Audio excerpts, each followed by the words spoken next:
Well, President Cyril Ramaphosa, you may recall this week, announced the appointment of Advocate Andrea Johnson as the new head of the Investigating Directorate. That was following the resignation of Hermione Cronje late last year. Johnson spent 10 years in the Directorate of Special Operations and has worked in the NPA's Priority Crimes Litigation Unit and Organized Crime section as well. She was also part of a team that helped to convict former Police Commissioner Jackie Selebi. For more on her first week in office, we can talk about this now with DA Member of Parliament, Advocate Glynis Breitenbach. A very good evening to you, Advocate Breitenbach. Welcome to News at Prime. So, does Advocate Johnson have the right skill set for this job? Good evening. Yes, well, she certainly has the right skill set. She's an experienced prosecutor. She's experienced in complex matters, in organized crime, and she's a tenacious prosecutor. So she has a very good skill set to do this job. And when she interviewed for the position of NDPP, I think this was around 2018, she was famously quoted saying that not even the Pope could fix the NPA in the state that it was in at the time. What kind of NPA is she walking into this many years later? Well, she hasn't been away, so she's been there all the time. I'm asking about the new role specifically. Well, the new role is you know, it's not much different to any other role. She's going to lead the Investigative Directorate. It has 2.5 years left of its lifespan. So she's going to have to, you know, hit the blocks, get out of the blocks and run. She's got a huge job ahead of her because, you know, South Africa wants to see prosecutions.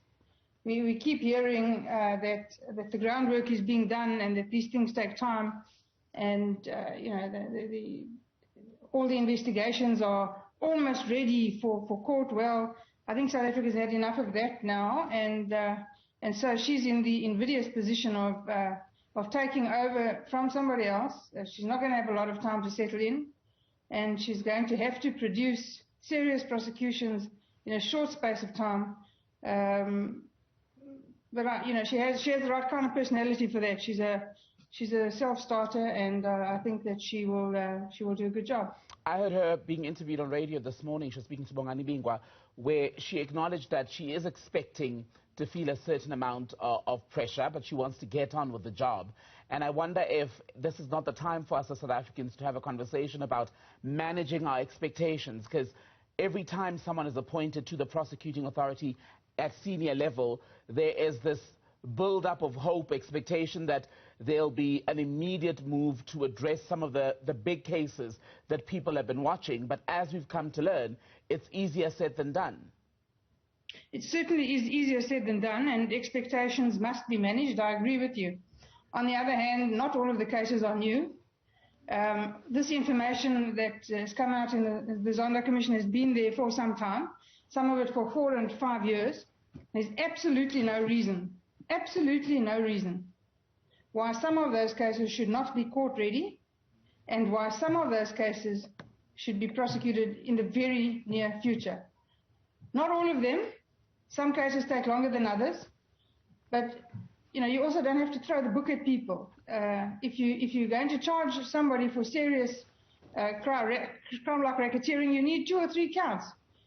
Once you've got them convicted on 2 or 3 counts for racketeering, it makes no difference anymore how many others there are, because the sentence will be the same. It will run concurrently. So it's pointless chasing your tail, trying to prove countless charges. You need to investigate 2 or 3 really watertight matters and prosecute those. So it's a luxury to sit and investigate to the nth degree, and that's really got to stop. We don't have the time for it. The NPA doesn't have the money nor the resources for it. They need to get some of the older cases into court as a matter of great urgency. Mm-hmm. And it's not unrealistic for the South African population to expect to see consequences for bad behavior. So expectations must be managed. Complex cases take a long time to investigate, a long time to prepare. But some of these cases have had in excess of 4 and 5 years of preparation, and they need to be in court. If you look at the Steinhoff matter, for instance, there can be no reason why it's not in court.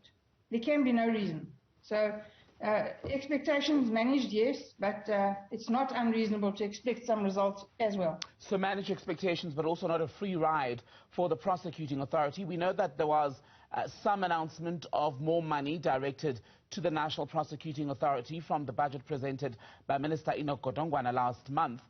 Is it going to answer all the budget and staffing questions, the constraints in the NPA, especially when you consider the fact that we've been told time and time again that without the right skill set, the right number of skilled prosecutors, not much can get done? It certainly is better than nothing, and one should never look a gift horse in the mouth. So the money will be helpful and it will go some way to alleviating the problem, yes. It's not enough. It's doubtful whether it will ever be enough.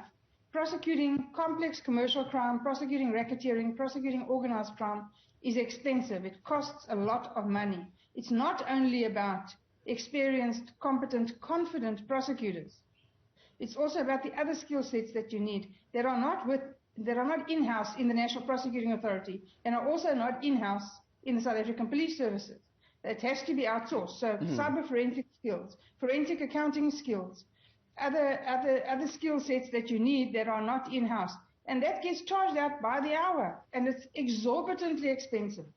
If somebody has to prepare a forensic report, you pay for all their time on that report, and when they have to give evidence, you pay them per day in court. It's very, very expensive. It costs millions and millions of rand to do one forensic report.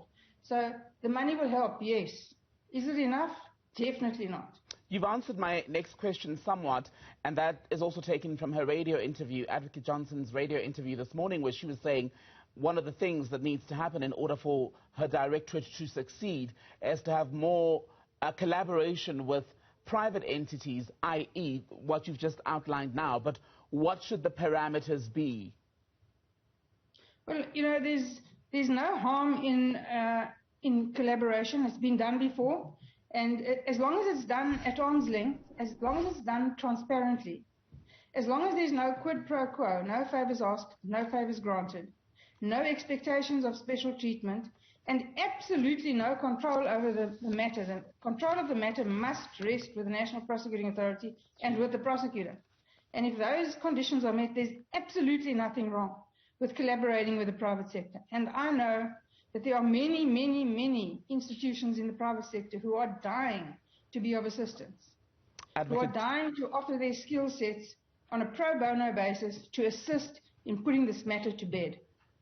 Advocate Linus Breitenbach, thank you so much for your time tonight. She's a DA Member of Parliament speaking to us about the appointment this week by the President of Advocate Andrea Johnson to the Investigating Directorate in the NPA.